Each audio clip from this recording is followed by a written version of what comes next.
Hello everybody, this is the Freelance Teacher, and I'm telling you today, this is kind of a sales pitch, talking about the world we're in with online business and entrepreneurship. These are big things these days. And so I opened up a class on Udemy and Teachable, and it'll probably be on some other platforms as well. The first class, I don't know if class is the right word. Tutorial maybe is a better word for literacy boot camp.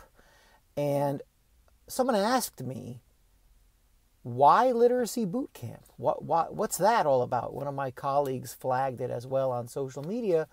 And the idea is actually a pretty simple one. If you take a look at literature from the old days, it is much more difficult to read.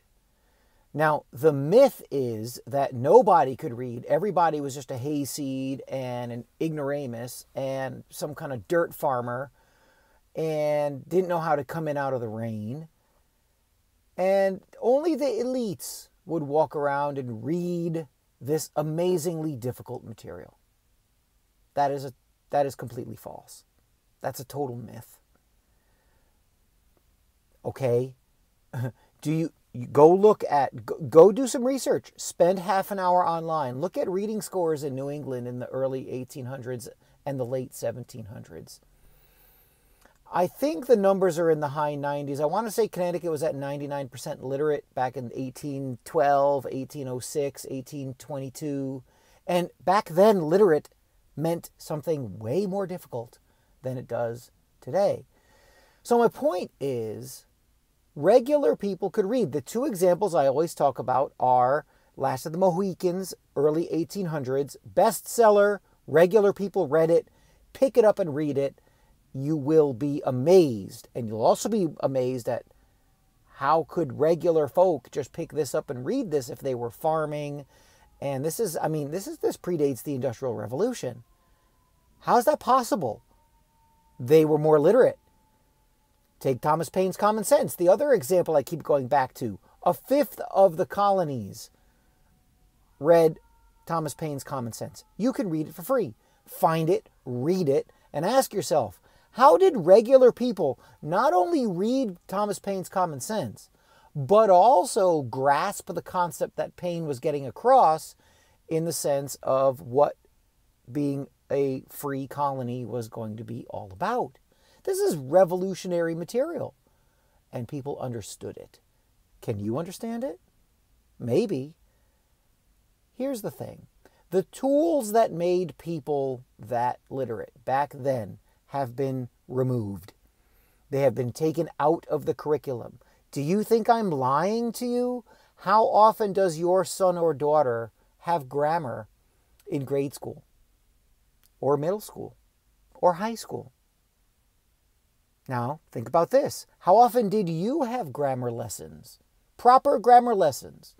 Sentence structure, sentence types, then going into the more fine points of grammar, parts of speech, and then the laundry list of things as to how to speak proper and correct English.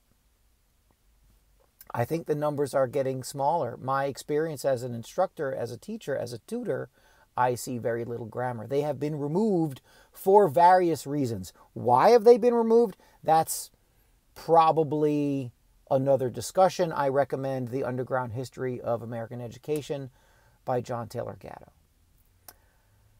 So there's this dumbing down concept that's out there, and I'm going to say two things. It seems real to me, and the reading I've done on it and research, it is real as well. So what do you get out of it? You get an amazing ability to communicate. You'll be able to write and speak in a manner of English that will set you apart. Now, online stuff is great. Online business is great. Online entrepreneurship is exciting. It's all fantastic. But there are hundreds of thousands, if not millions, of people doing that type of thing. So how are you going to set yourself apart?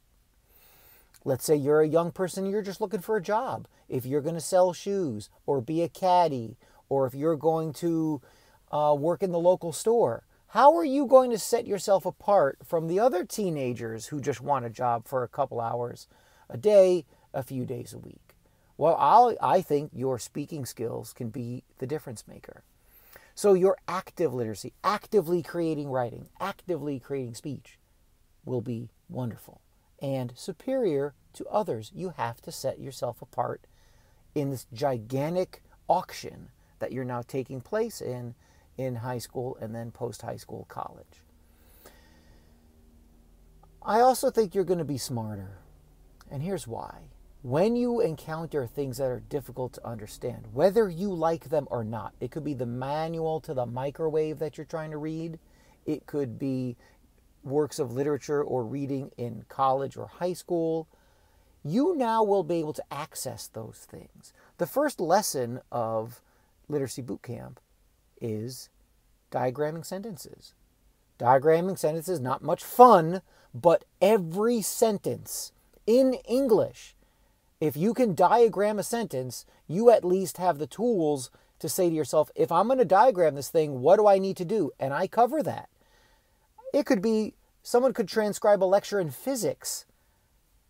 You have a leg up in understanding it. And then if you can understand it, you can improve your intelligence. The other thing is, as I mentioned before, maybe that'll put more dollars in your pocket. If you can make yourself a fantastic employee, maybe you don't want to start a business. Maybe you just want to be a great employee and move up the ladder. That's possible too. You work at the local pet store. You're great with customers. You speak clearly. You say things that make sense. And you can write notes or type emails or do any of that stuff. Now you're ahead. You have the other 90% of Americans beat. I think that's a good thing. And when you have these ways of being intelligent, you have these communication skills, that makes you more confident. And I used to not believe this kind of thing, but that kind of inner confidence where you're able to produce and you know you have some real skill and talent and you have that inner drive, you have that inner feeling, that aura that even if things don't work out for you, you know you're a person of quality and you know you have something to bring to the table. Again, like I said, I used to not really buy into this kind of thing, but I think people can sense that. I think it comes off. I think it rubs off on people and you emanate that kind of energy. I know it sounds corny, but I have to say I think it's real. So those kinds of things, that inner confidence, that type of communication, the inner skill, the soft skills that become natural to you because you're not afraid anymore. Being literate can be the linchpin. The Literacy Bootcamp is not expensive. It is sometimes not very entertaining. Let's face it, basic grammar can be frustrating. But these are the tools that have been removed from your schooling. They've been taken out of your education. And I think they're your birthright as a person. Yes, I think as an American. But also as a person, just as a human, you should be allowed to fulfill your potential. And you should have older people show you the skills and teach you and explain things to you to get you to achieve your fullest potential. My angle is literacy. Other people's angles are different. They may have other benefits that they can give you. I'm going to come at you with the literacy angle. That's my thing. That's my class. That's my story. And that's why after 25 years, Literacy Bootcamp is open. Come to basic training. Get your skills set up. Classes are going to be coming out periodically. And they're not expensive. And they will benefit you. They will fix what's broken. And you can get started today. Talk to you soon. I will see you at boot camp.